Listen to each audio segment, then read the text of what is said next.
Arsenal midfielder Thomas Partey has been speaking about his future amidst contract talks with the Gunners, since his current contract does run up at the end of this month on June the 30th.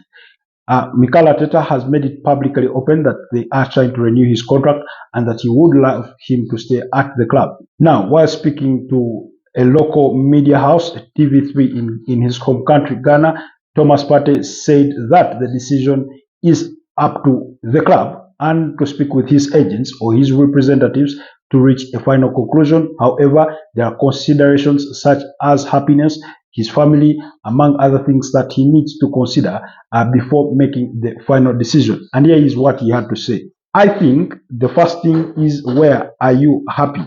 Where you feel at home? And then, what is your next objective? What do you want to achieve next? There are a lot of things. You have to look now where your family will be happy. These are things you just have to look at. When you are young, you just go anywhere. I can't decide anything. It's up to my agent and the club.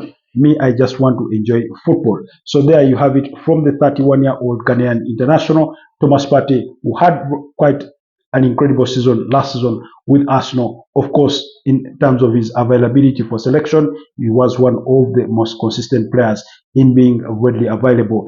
I think better than any other season in his Arsenal career. So, will Arsenal manage to tie him down to a new contract, or he eventually will leave and then the club will have to look into the market for alternative replacements? Let's wait and see whether those contract talks will bear fruit or they will end in a similar situation like we've just seen between Leroy Sané and Bayern Munich, now that Leroy Sané has chosen to move to Galatasaray, with Bayern Munich actively pursuing Nico Williams and Bradley Barcola, with one of them being their preferred replacement for a now departing Leroy Sané.